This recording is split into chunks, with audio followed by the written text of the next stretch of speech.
ও গৃহতে থাকিয়া কৰাও শ্ৰৱণ কীৰ্তনে। ও গৃহস্থৰ ধৰ্ম সম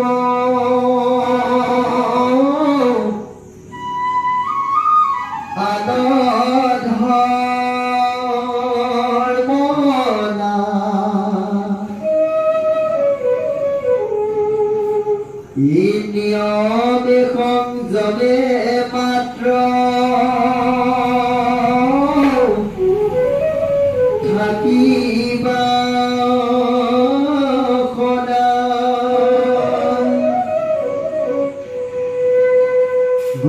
সেইকাৰণে যেতিয়া পৰীক্ষিত ৰাজাৰ গুৰিলে শুকমণি আহিছিলে, শুকমণিক পৰীক্ষিতে যেতিয়া নিবেদন কৰিলে যে হে গুৰুদেৱ মহামণি, আমাৰ 7 দিনৰ পিছতে মৃত্যু হ'ব, কিন্তু ইয়ালৈ দেৱঋষি ব্ৰহ্মঋষি গণ্য মান্য লোকসকল সকলো আহিছে, সকলোৱে মোক নানান কৰ্ম কৰাৰ আদেশ তথা উপদেশ দিছে, কিন্তু আমাৰ মনে ধৰা নাই। গতিকে তুমি কোৱাচোন, মৃত্যু মুখত পৰি থকা লোকে কি কাম কৰিব ভাল হয়? তেতিয়া শুকদেৱে যে তুমি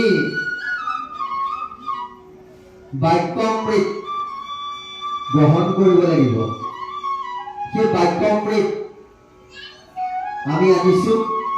গতিকে দেৱতাসকলে যি অমৃত আনিছিলে, সেই অমৃত পান কৰিলে অমৰ হ'বা, কিন্তু বাক্য অমৃত পান কৰিলে তুমি মুক্তি পাবা আৰু জন্ম মৃত্যু হৈ থাকিব নালাগে। সেইটো কাৰণে পৰীক্ষিতক শুকদেৱে প্ৰথমতে কৈছে, গৃহস্থ ধৰ্মৰ সমান আন ধৰ্ম নাই, কিন্তু নিয়ম সংযমে থাকিবা সদায়। প্ৰত্যেকখন গৃহস্থীৰ ঘৰত নিয়ম সংযম লাগিব। নিয়ম সংযম যদি নাথাকে, তেন্তে হ'লে সেইখন ঘৰ গুচি বাহতল হৈ যাব পাৰে। গতিকে আমাৰ ঘৰখন বৈকুণ্ঠলৈ ৰূপান্তৰ কৰিব পাৰি আৰু বাহতলৈও ৰূপান্তৰ কৰিব পাৰি। এতিয়া আমি সকলোৱে জানো যে খুব সোনকালে উঠিলে ভাল। নেজানো নেকি কোনোবাই বাৰু? নিশ্চয় জানো, কিন্তু আমি পালন কৰিছো নে নাই, সেইটোহে আমাৰ ডাঙৰ কথা। আমি নিজেই নিজক সুধিব লাগিব। সোনকালে ব্ৰহ্ম মুহূৰ্তত উঠিব লাগে। ব্ৰহ্ম মুহূৰ্তত উঠিলে প্ৰদূষণটো নাথাকে আৰু ব্ৰহ্মতালুত আমি জল থাকিব লাগে, নাভিত ধৰিব লাগে আৰু ভগৱন্তৰ নাম উচ্চাৰণ কৰিব লাগে। তেতিয়া কি হ'ব? বোলে স্বাস্থ্য ভাল হ'ব। আমিতো জানো, কিন্তু পালন নকৰোঁ। তাৰপিছত কি হ'ব? ছাত্ৰ ছাত্ৰী যিটো আমাৰ স্মৃতি শক্তি অতি প্ৰখৰ হ'ব, অতি প্ৰখৰ হ'ব। এবাৰ শুনিলেই মনত ৰৈ যাব। গতিকে পালন কোনে কৰিব লাগে? ছাত্ৰ ছাত্ৰীয়ে। ছাত্ৰ ছাত্ৰীক লৰালৰিকে আমি ল'ৰা ছোৱালীক উঠাই পেলাই কি কৰোঁ? বোলে স্কুল ওলাবৰ হ'ল, চচৰাই নি গাটো ধুৱাই, কেতিয়াবা হাত ভৰিকেইটাকে ধুৱাই, হেঁচি হেঁচি কিবা এটা খুৱাই, গাড়ী আহি পালেহিয়ে উঠি পেলাই যা বুলি হাত সাৰি দিওঁ। আকৌ তাতে পুৱাই পুৱাই কি হ'ল কৌতুক বাক্যও ব্যৱহাৰ কৰি দিওঁ। গতিকে আমি দৰ্শনবিলাক বেদৰ ব্যৱহাৰবিলাক আমি ল'ব লাগিব। তাতে আইসকলে আমাৰ ৰাস ভাওনা চাইছে। শিশু অৱস্থাত কৃষ্ণক যশোদাই, কৃষ্ণ বহুত দুষ্ট আছিলে,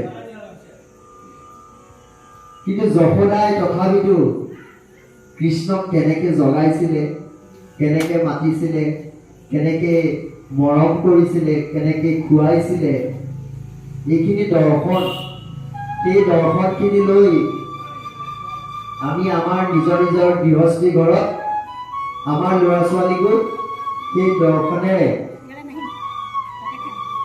আমি ডাঙৰ দীঘল কৰিব লাগে। আমি আজি ইমান দুখীয়া হৈছো, আমি এটা প্ৰাৰ্থনা ভালকে গাব নাজানো। আমাৰ ল'ৰা ছোৱালীক এটা প্ৰাৰ্থনা আমি শিকোৱা নাই। শংকৰদেৱৰ বিষয়ে আমি নাজানো, মাধৱদেৱৰ বিষয়ে আমি নাজানো। গতিকে আমি কিন্তু সকলো আছে, লক্ষীনাথ বেজবৰুৱাই কৈ গৈছে। কিন্তু আমি গৃহস্থ ঘৰবিলাকত যদি বৈষয়িক কথা নেপাতি, কাম্য কথা নেপাতি, যিকোনো সময়ত গোটেই ঘৰৰ সকলো সদস্য বহি যদি কীৰ্তনকে পঢ়ো, তাৰ দুটা কথা ল'ৰা ছোৱালীক শিকাওঁ, তাৰ পৰা আমাৰ উপকাৰত আহিব। এতিয়া আমাৰ ঠিক তেনেকৈ স্নান, কেইবা প্ৰকাৰৰ স্নান আছে, আমি শিশুসকলে বা ছাত্ৰ ছাত্ৰীসকলে জানিব লাগে। এতিয়া আমি এটা স্নানৰ কথা কৈছো যে সেইটো অমৃত স্নান। ব্ৰহ্ম মুহূৰ্তত কোনো প্ৰাণী জীৱ নুঠোতেই যি উঠি পেলাই যি জল ব্যৱহাৰ কৰিব সেয়া অমৃত জল। সেই অমৃত জল আমি গ্ৰহণ কৰিব লাগে। আৰু কোনো জীৱ নুঠোতেই বা কোনো গাঁওখনৰ মানুহ নুঠোতেই আমি যদি মল মূত্ৰ ত্যাগ কৰোঁ, তেতিয়াহ'লে আমাৰ স্বাস্থ্য কোনো ৰোগ ব্যাধি হ'ব নোৱাৰিব।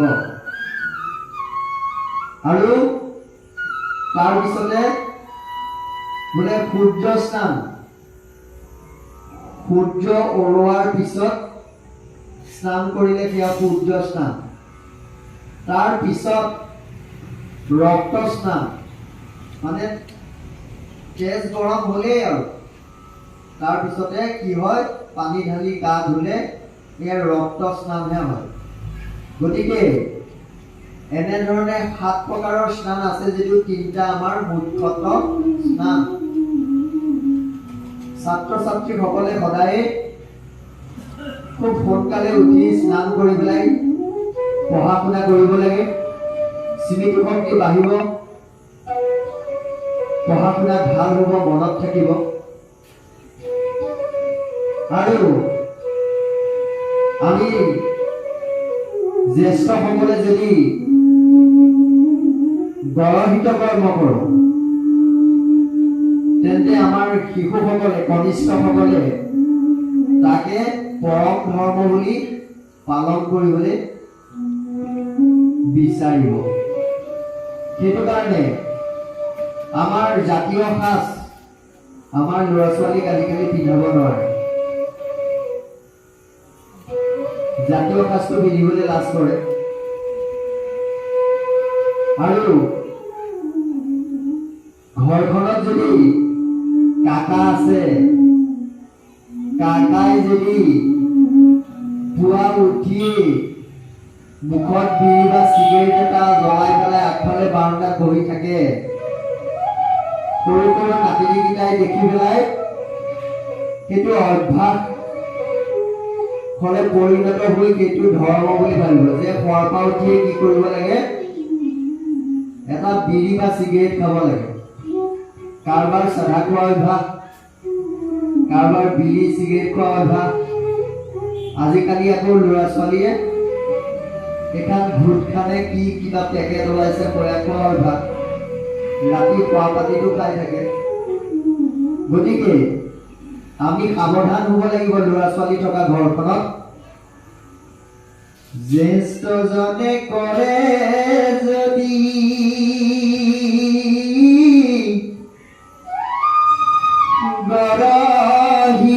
গৰহিত কৰ্ম কনিষ্ঠে বোলে এহি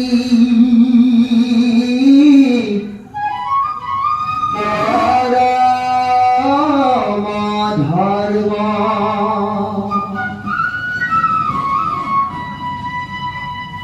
বাহিৰলৈ গৈ আমি যদি মন ত্যাগ কৰি আহি আমাক খাবলৈ দিলে খাই দিওঁ,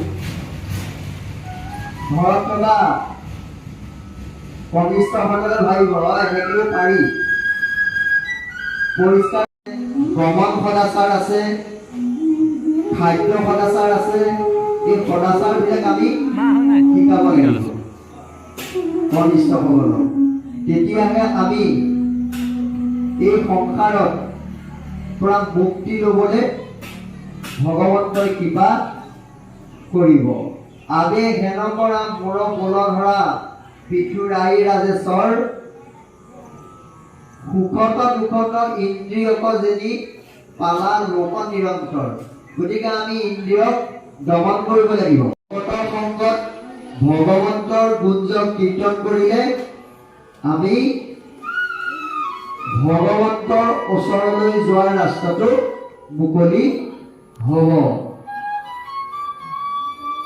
সমভাৱ ধৰি পুত্ৰ হেনমানি কৰা বুদ্ধি সৰ্বত্ৰ অমাতা পত্ৰত বন্ধু সুহৃদক ঈশ্বৰত দৰিদ্ৰত।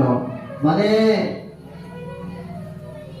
সকলোতে সমভাৱাপন্ন হ'বৰ কাৰণে পৃথুৰাজাক উপদেশ দিছে, তথা আমাৰ জীৱশ্ৰেষ্ঠলৈ এই উপদেশটো ভগৱন্তই আগবঢ়াইছে।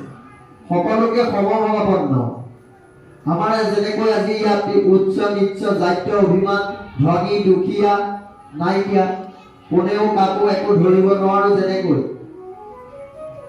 কোন কিমান ধনী, কাৰ কেনেকুৱা ঘৰ, কাৰ কেইখন গাড়ী আছে, আমি ইয়াত ধৰিব পাৰিম জানো? গতিকে এই সমভাৱাপন্ন, সকলোতে সমভাৱাপন্ন হ'ব লাগিব। তেতিয়াহে আমাৰ জীৱবিলাকে মুক্তি পাব। এইখিনিলৈকে পদে কৈছে, ইয়াৰ পিছত আকৌ পদে কি কৈছে? যদি লোকৰ ৰক্ষা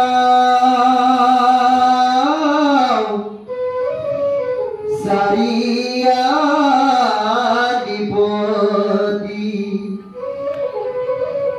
আনে ধৰ্মে ৰত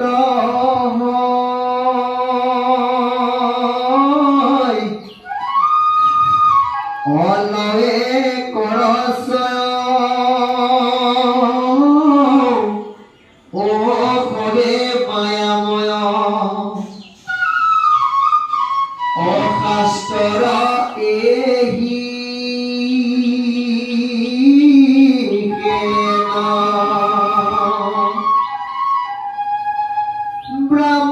ব্ৰাহ্মণৰ ভিত্ৰ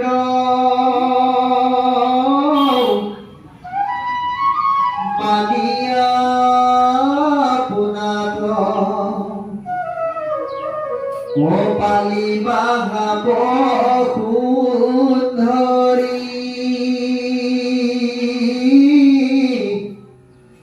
হে মনত সন্তোষে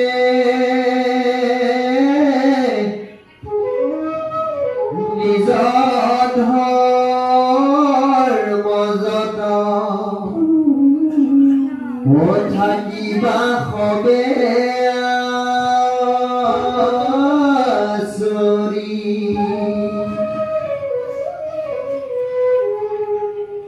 ই পাছে যে নহইব ও তাক সুদিওক ও পিঠুৰাজ মহাভাগ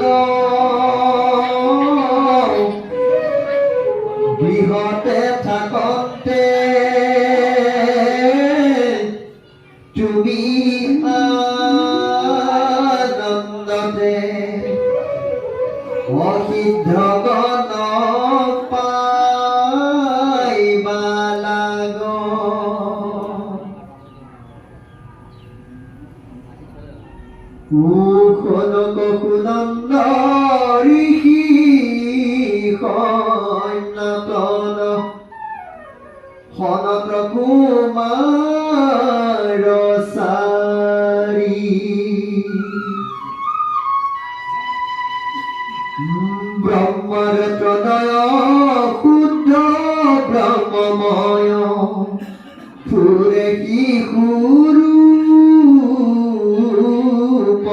ধৰি দেখেবে কহিতে তুমি অকস্মাতে হইবা বহু সম্ভাষণ তজু অবিকলে সিদিব সকলে নিৰ্মল হইবে কমন শনি অধিপতি পিঠু মহামতি আমাৰ যে সন্মত মত হন্তে বৰলৈও যত লাগে তজু যে ভীমত শুনা মহাশয় মোৰ অভিপ্ৰায় আমাক কৰিলা গাব তোমাৰ মহত্ব গুণ অপৰ্যন্ত জানিলো আছে বিশেষণ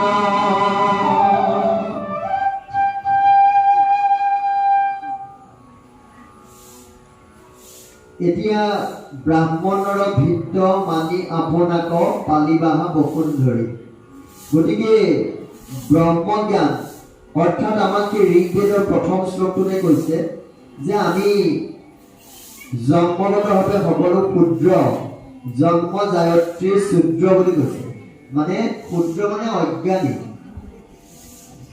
সংস্কাৰে বীজ উচ্চতে যেতিয়া আমি শৰণ ললো শৰণ লোৱাৰ দিনাখনৰ পৰা আমি এতিয়া দ্বিতীয় জন্ম পাইছো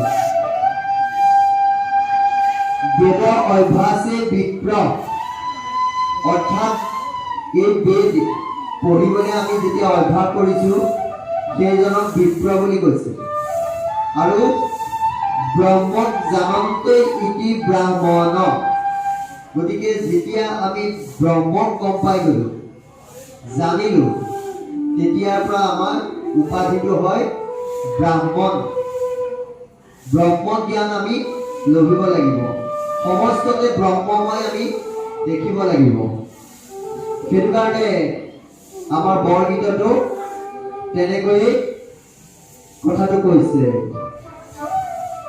যত জীৱ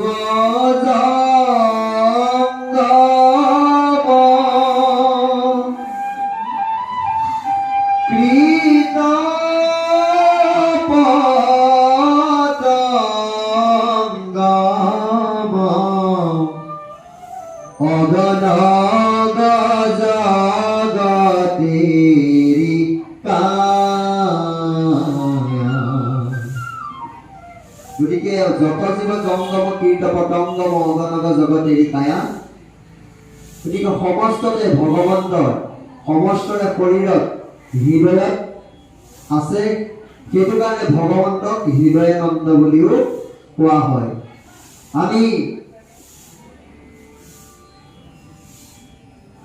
আমাৰ হৃদয়ত ভগৱন্ত প্ৰৱেশ কৰাৰ পিছত আমি যদি ইয়াতে থকা হৃদয় পদ্মত অৰ্থাৎ অষ্টদল পদ্ম আগবঢ়িয়া এটা পদুম ফুলত আমি যদি আধ্যাত্মিক অৰ্থাৎ সৎ জ্ঞান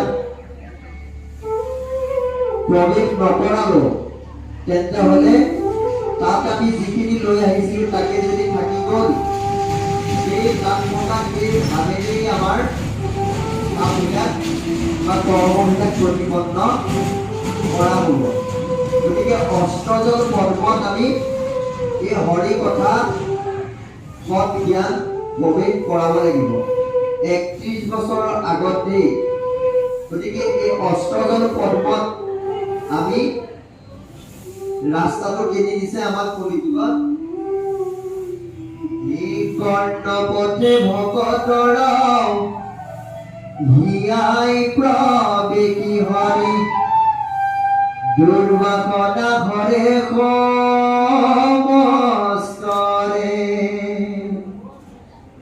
ও যেন শৰত কালে জলে ৰজতে কমল স্বভাৱতে নিৰ্মল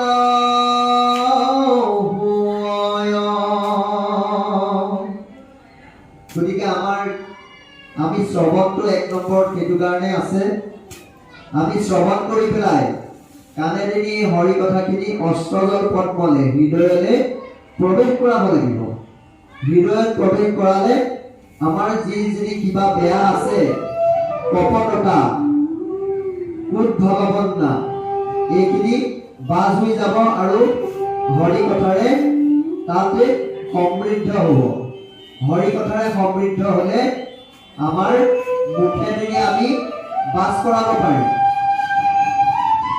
সেইটো কাৰণে মাধৱদেৱে তেওঁ ঘোষা পুথিত কি বুলি লিখিছে হিয়াৰ মাজে নামৰ ভাতা মুখে বাজ হৰি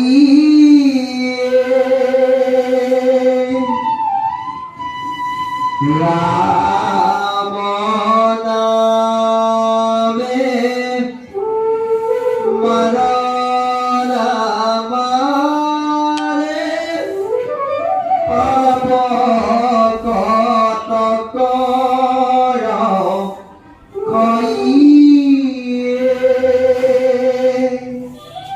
গতিকে আমি কৰ্ণপথে হৰি কথা প্ৰৱেশ কৰাই পেলাই হিয়াত প্ৰৱেশ কৰাব লাগিব গতিকে হিয়াত আমাৰ এই নামৰ ভাণ্ডাৰ ইহলোকৰ কি হ'ব পৰলোকৰ মিত্ৰ বুলি কৈছে আৰু ইহলোকৰ শত্ৰু গতিকে আমি এই ধন সংগ্ৰহ কৰিব লাগিব নাম ধন সেইটো কাৰণে আমি ভগৱন্তৰ চৰণত এইবিলাক গাই থাকিব লাগিব খুটিয়াই থাকিব লাগিব কৈ থাকিব লাগিব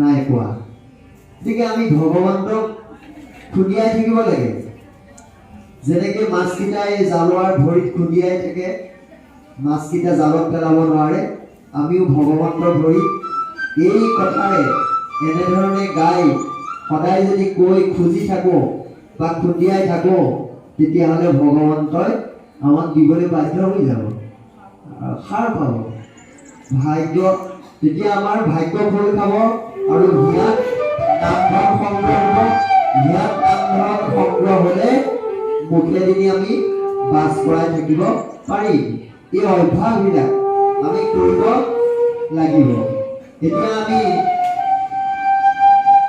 ঘোষা পুথিখনত হাজাৰী ঘোষা বুলি কৈছে ইমানখিনি ঘোষা আছে কিন্তু ঘোষাত কি কৈছে আমাৰ প্ৰত্যেকটো ঘোষাতে আমি যে গাওঁ কিন্তু গালেই হ'ব জানো আমি জিভাৰ পৰা গাওঁ হৃদয়ৰ পৰা গাই আমি তাক অনুভৱ কৰিব লাগিব অনুভৱ নকৰিলে আমি ঘোষাৰ একোৱেই ৰস নাপাওঁ সেইটো কাৰণে ঘোষা পকা বগৰীটোৰ লগত তুলনা কৰিছে যে বগৰীটো দেখিবলৈ ইমান ধুনীয়া কিন্তু গুটিটো বৰ কঠিন বৰ টান এতিয়া আমি ৰাতিপুৱাই গাওঁ কোমই দুৰাচাৰ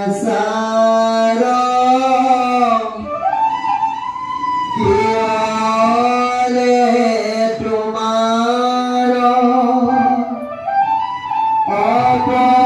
অপৰাধী নাৰায়ণ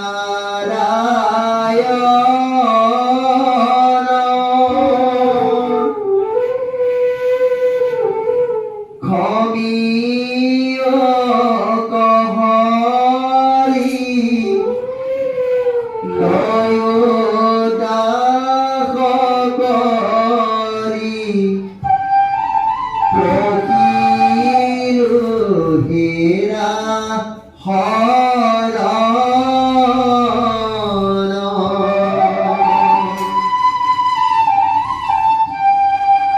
হে কৃষ্ণ স্বামী তজ পায়ে আমি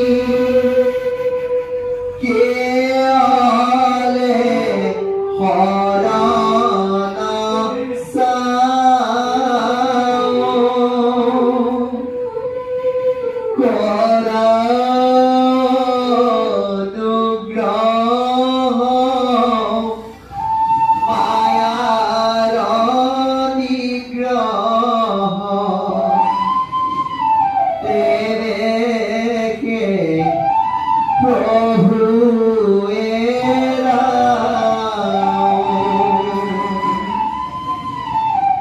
এনেকৈ আমি কৈ শেহত জানিলোগে প্ৰভু ভগৱন্ত অনন্ত ঈশ্বৰ প্ৰপন্ন জনতাৰ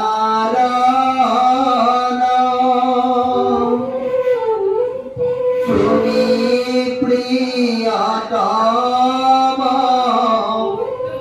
পৰম দেৱতা জানিয়া লয় শৰণ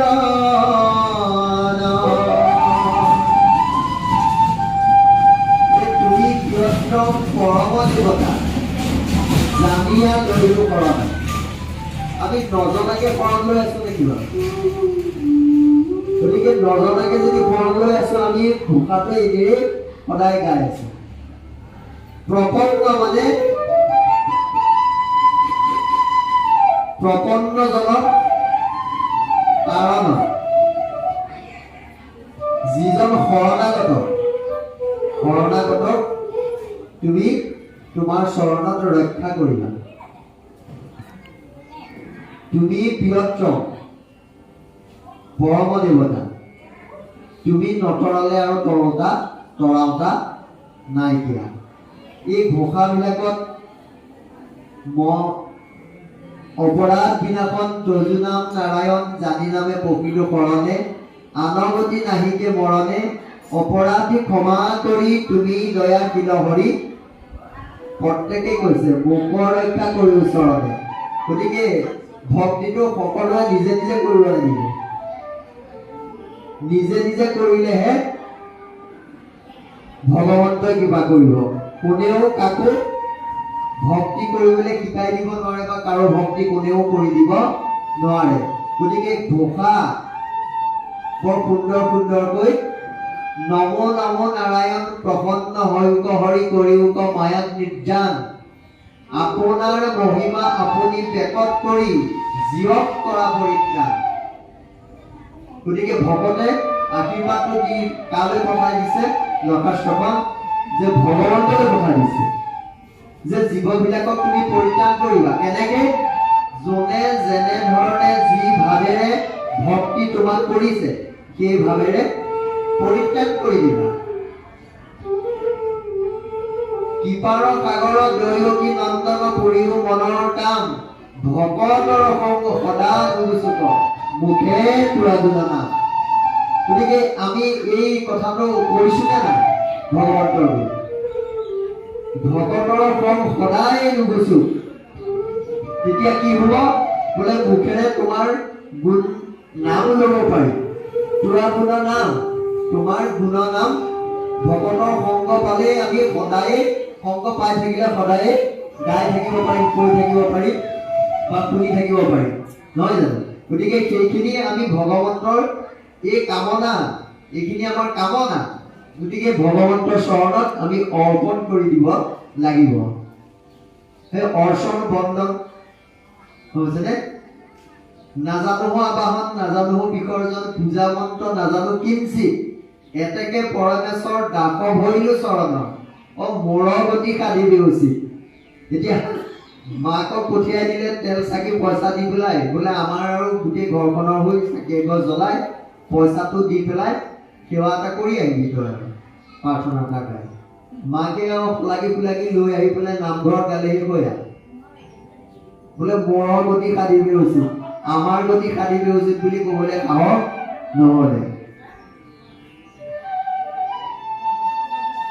গতিকে কৃষ্ণক পাইবাৰ জনা ভকতেকে পন্থা। গতিকে ভকতৰ ওচৰত থাকি দিব নোৱাৰিব। এই কথাটো ভাগৱত আৰু গীতাই কৈছে। ইহাক কহে ভাগৱত গীতা পন্থা। গতিকে ভকতক ভগৱন্ত জ্ঞান কৰিব লাগিব। গতিকে ভকত হৈছে সজ্জন। ভগৱন্তই কৈছে যে মোৰ ভকতক সেৱা শুশ্ৰূষা কৰিলে আৰু মোক বেলেগে কৰাৰ দৰকাৰ নাইকিয়া। এই জ্ঞানটো এই বোধটো আমাৰ আহিব লাগিব। এই বোধটো আহিলেহে আমি ভকতক ভগৱন্ত জ্ঞান কৰিব লাগিব। গতিকে ইয়ালৈ আহি যদি আমি ইয়াত সেৱা এটা কৰা নাই এই দ্বিতীয় বৈকুণ্ঠত, তেন্তে হ'লে কি হ'ব? আমি একো কথা জনা নাই।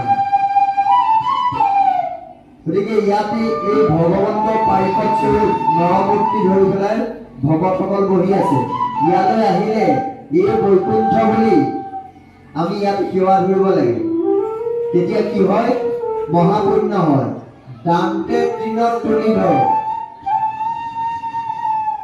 আমি কি হ'ল আমি আগতে কি আছিলো নাজানো, কিন্তু যেতিয়া আমি নৰ শৰীৰ পালো, নৰ শৰীৰ পোৱাৰ লগে লগে আমাৰ মস্তকটো ওপৰলৈ গুচি আহিল। গতিকে মস্তকটো ওপৰলৈ গুচি অহাৰ পিছত যদি আমি ভগৱন্তৰ চৰণত দাসত্ব স্বীকাৰ কৰা নাই, আমি যদি মস্তক দবোৱা নাই, তেন্তে হ'লে ভগৱন্তই আমাক কৃপা নকৰিব। এতিয়া ভগৱন্তই ইয়াতে আজি সকলোকে আপোনালোকক সকলোকে সমান নম্বৰ দি আছে। আপোনালোকে ভাবিব নালাগে আমাকতো নিদিয়ে। আমি কীৰ্তনে কৰিছো শ্ৰৱণত 1 নম্বৰ, আপোনালোক 1 নম্বৰত আছে। গতিকে শ্ৰৱণত আৰু কোন আহিছে? তাকে মই সুধিছিলোঁ খুৰীক, তেজপুৰ আহিছে বুলি কৈছে বাৰু। নহয় নহয় মই ইয়াৰ ঘৰৰ পৰা মই আহিছোঁ। সেইটো কাৰণে আমি এয়া মানৱ তীৰ্থ বুলি কৈছে। এই মানৱ তীৰ্থত আমি সেৱা ধৰিব লাগে। আমাৰ এই মস্তকটো ভগৱন্তৰ চৰণত, ইয়াতে ভগৱন্তৰ এই ভকতসকলকে ভগৱন্তৰ জ্ঞান অৰ্থাৎ ভগৱন্তৰ মূৰ্তি বুলি ভাবি আমি ইয়াতে আমাৰ মস্তক দবাব লাগে। তেতিয়াহে আমাৰ ভগৱন্তই কৃপা কৰিব। গতিকে আমাৰ সময়ো হৈ আহিছে যথেষ্ট। এইখিনিতে অকণমান চেক কৰিব, আমি ইয়াতে সামৰণি নহয়।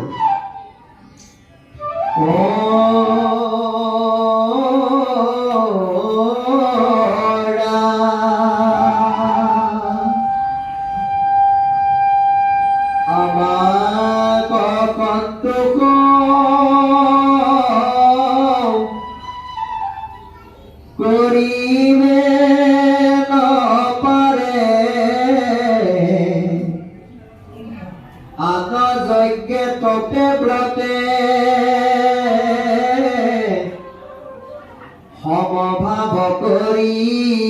ভকতি কধৰি পাৱে মোক যেন মতে বৰমাই ভকতিৰ অৱশ্য জানিবা অৱশ্য আমাক তুমি নিপতি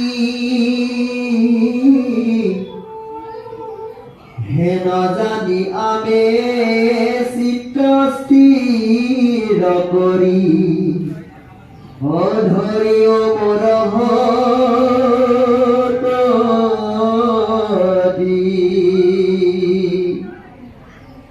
মোৰ তুমি মোৰ অংশ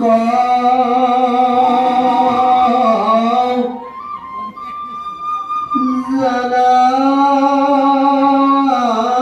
শুনাগ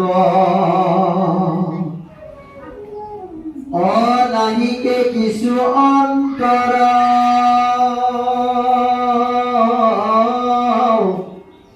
পৃথিৱী কপালী দুষ্ট কণী কালি পালালো কণীৰ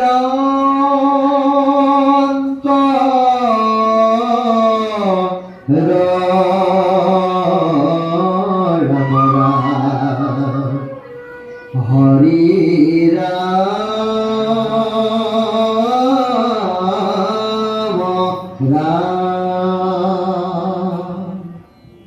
এতিয়া ভগৱন্তই কৈছে আমাকো সন্তোষ কৰিব নপাৰে আন যজ্ঞে তপে ব্ৰতে গতিকে আন ধৰ্মবিলাকত আন কৰ্মবিলাকত মোক সন্তুষ্ট কৰিব নোৱাৰে তাৰে কেইটামান দিছে যে যজ্ঞ তপ ব্ৰত এইবিলাকে মোক সন্তুষ্ট কৰিব নোৱাৰে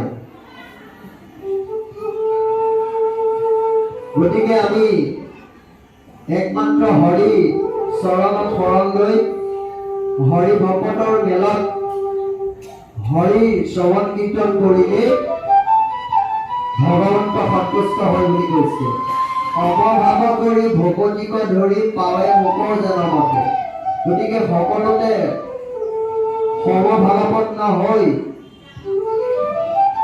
ভক্তিভাৱ কৰি মোক পোৱাৰ শূন্য হয় গতিকে যজ্ঞ তপ ব্ৰত পূজা এইখিনি কৰি মোক কেতিয়াও পাব নোৱাৰে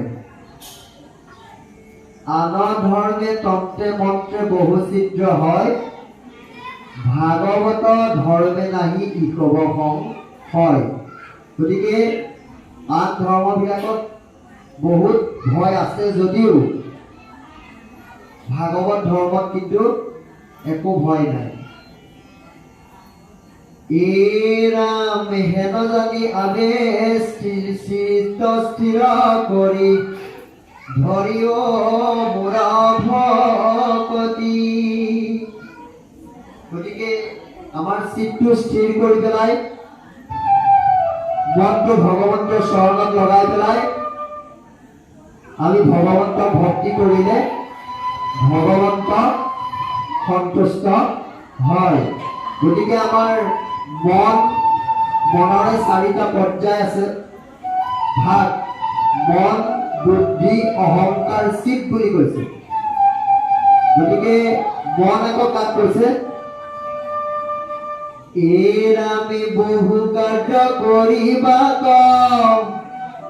কৰে আলোচনা একো কাৰ্য সিদ্ধি নহে তাকে বলে মনা এতিয়া আমাৰ ৰাতি হলে আমি বিছনাত পৰি ভাবো কাইলে এইটো কৰিম এইটো কৰিম এইটো কৰিম এইটো কৰিম কিন্তু ৰাতিপুৱালে এটাও কাম আমাৰ কৰিবলৈ নহয় গতিকে একো স্থিৰ কৰিব নোৱাৰা বস্তুটোৱেই হৈছে নাম হৈছে মন। বহু কাৰ্য কৰিবাকো কৰে আলোচন, একো কাৰ্য সিদ্ধি নহয় তাকে বোলে মন। এনেই মন চঞ্চল, ইন্দ্ৰিয় পাইলে সংগ। গীতাত কৈছে যেন নাতি নিৰবিহা বুঢ়ী কৰে ৰংগ। গতিকে আমাৰ মনটো অতি চঞ্চল। এতিয়া মনটো আমাৰ ফটককে উৰা মাৰি বহুত দূৰ পাই যাবগে। গতিকে এতিয়া আমাৰ সময় হৈ আহিছে।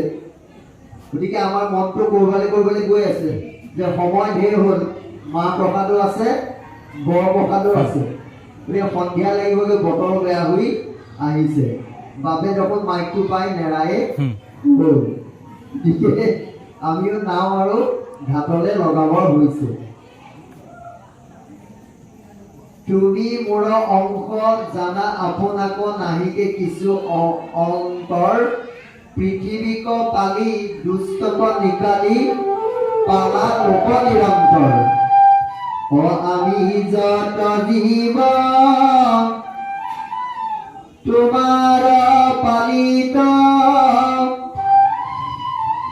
আমি যত জীৱবিলাক ভগৱন্তৰ পালিত আৰু ভগৱন্তৰ অংশ। আমি সেইকাৰণে জীৱাত্মা।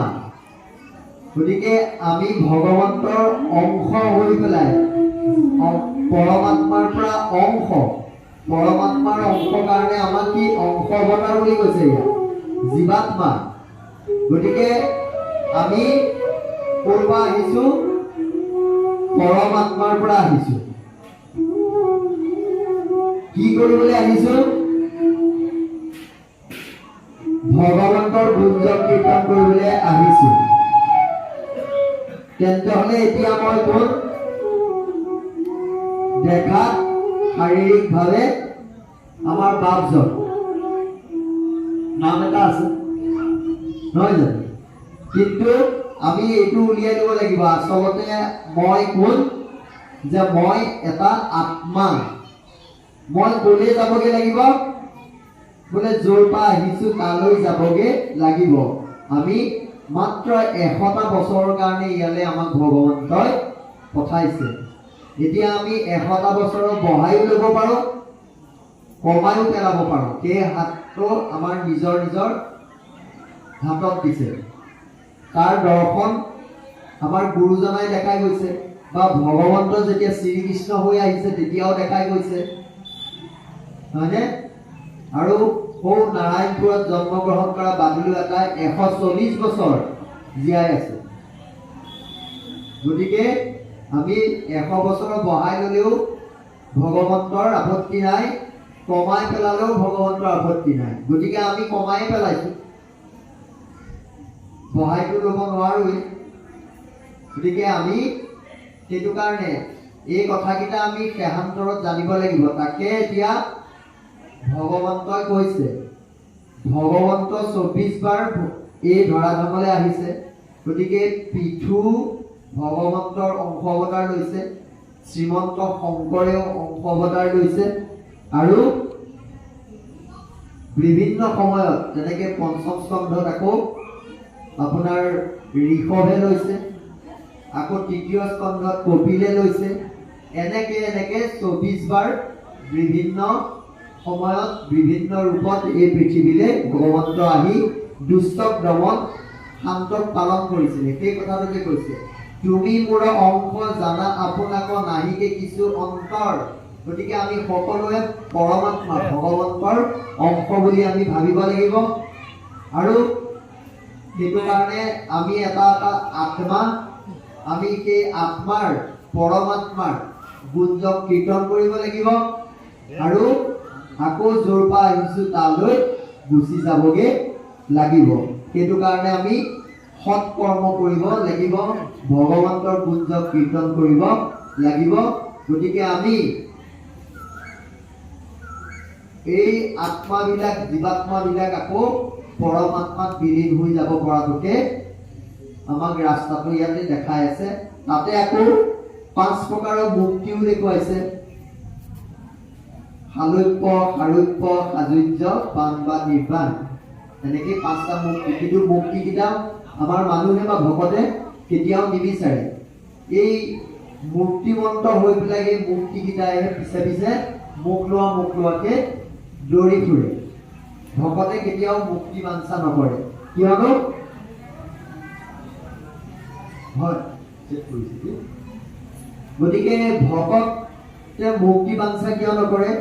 আমি ইয়াতে এই যে আজি ইয়াতে একেলগ হৈ পেলাই হৰিৰ শ্ৰৱণ কীৰ্তন কৰিব পাৰিছোঁ, এই ভকতৰ সংগত আৰু বৈকুণ্ঠত নাই। গতিকে নাৰদক ভগৱন্তই এই কথাটো ধুনীয়াকৈ কৈছে। নাৰদ বিষ্ণু আসন্ত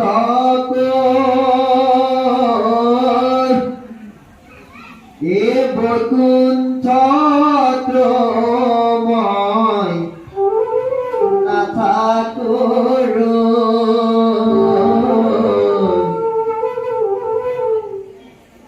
গতিকে ভগৱন্ত বৈকুণ্ঠত ৰৈ নাথাকে। আমাক যদি ভকতে এইটো কথা জানে, কিয় বোলে আমাক যদি কেনেবাকে বৈকুণ্ঠলৈ যাওঁ বুলি কওঁতে লৈ গ'ল, তাত এবাৰ তেনেকুৱা এটা হৈছে, এজন ভকতে বৈকুণ্ঠলৈ যাওঁ যাওঁ কৰি থকা দেখি সদায় মানে আহি পেলাই কয় আৰু প্ৰভু পাৰ কৰি নিয়া তোমাৰ জেগাটো। ভগৱন্তই লৰালৰিকে ৰথখন পঠিয়াই দিলে এদিন নাৰদৰ সৈতে। তেতিয়া তেওঁক ৰথত উঠাই বৈকুণ্ঠলৈ নিলেগৈ। বোলে নাৰদ আনিলা? বোলে আনিলোঁ। বোলে তেওঁক তাতে দিয়ে আৰু স্থান বহিবলৈ দিলে, তাতে বহিল, ৰুম দিলে। তাৰপৰা তেওঁ তেনেকৈ ভগৱন্ত দেখোন নৰয়, মানে তেওঁক একো কথাও নাপাতে, নৰয়ো, খালি অহা যোৱা কৰিয়ে থাকে। তেনেকৈ 10-15 দিন যোৱাৰ পিছত এদিন আৰু ধৰিলে, বোলে প্ৰভু ৰ'বচোন, এই আপুনি ইয়ালৈ আনিলে হয়, এই আমাৰ লগত দেখোন একো কথাই নাপাতে, নেচাই। এই তেতিয়া তেওঁ কৈছে বোলে মই তুমি ইয়ালৈ আহিম বুলি কোৱা দেখি আনিম, কিন্তু তোমাৰ লগত মোৰ বহি থাকিবলৈ কথা পাতিবলৈ মোৰ সময় নাই, কাৰণ মই ভকতৰ কীৰ্তন চাই ফুৰিব লাগে। কাৰণ গোটেই বিশ্বত ভকতসকলে কি হয়, মোৰ কীৰ্তন কৰি থাকে, মোক বিচাৰি থাকে। গতিকে মই কীৰ্তন চাইহে ফুৰোগৈ। মোৰ ভকতসকলে য'ত য'ত কীৰ্তন কৰে মই সেই কীৰ্তন চাই ঘূৰি ফুৰোঁ। গতিকে তোমাৰ লগত মোৰ সময় নাই। বোলে প্ৰভু তেনেহ'লে মোক তুমি ইয়ালৈ কিয় আনিলা? মই এই বুলি বুজাবাহেঁতেন নাহিলোহেঁতেন নহয়। বোলে না তুমি বৰকৈ কৈ থকা দেখি লৈ আহিলোঁ, এতিয়া থাকা হ'ল। মানে সংগত নাই, ভকতৰ সংগ সদানুচিত, মোকে তোৰা গুণৰ নাম, মানে তাত এতিয়া নামো ল'ব নোৱাৰে, ভকতৰ সংগও নাইকিয়া হ'ল। গতিকে এইখিনিতে সেই আমাৰ গৈছে, ইয়াতে শেষ কৰিছে। আজিৰ অনুষ্ঠান আমি ইয়াতে সমাপ্ত কৰিব খুজিছোঁ। কৃষ্ণ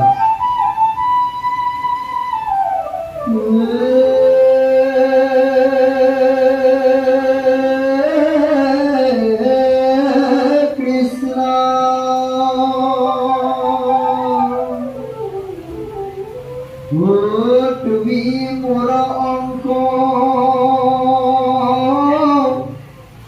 জানাই আপোনাক নাহিকে কিছু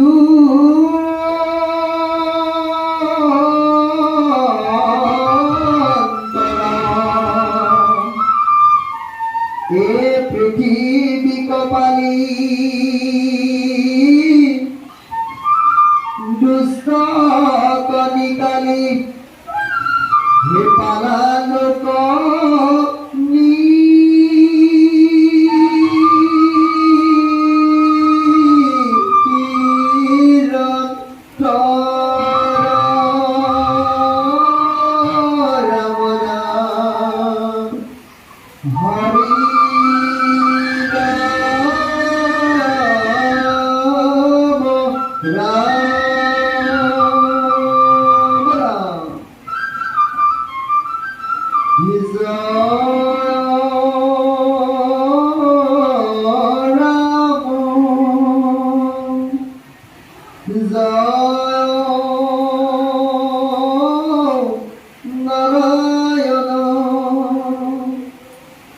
জয় কৃষ্ণ জয় জগদ্গুরু শ্রীমন্ত শঙ্কর কৃষ্ণ হরি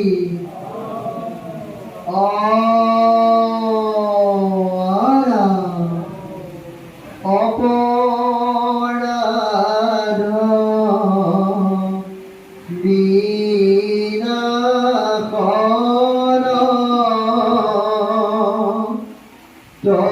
তজনাম নারায়ণ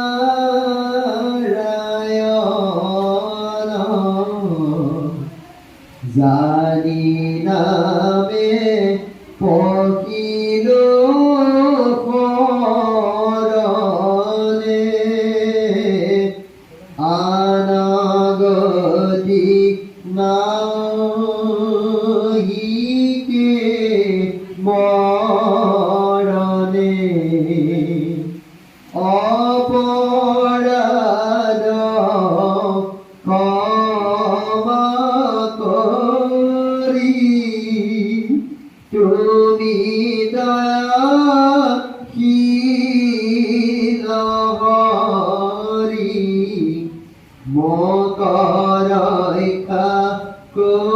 করিও শরণে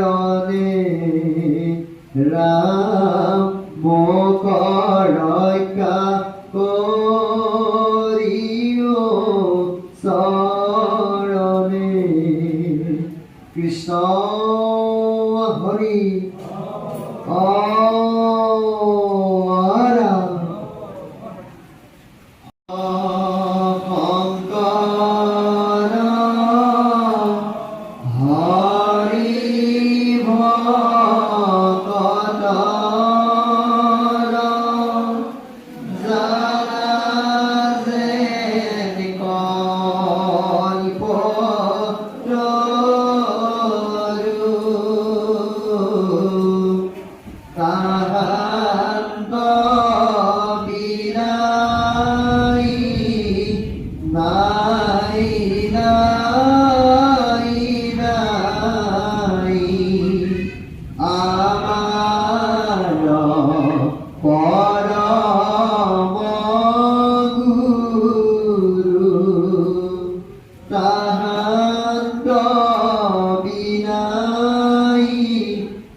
Krishna Krishna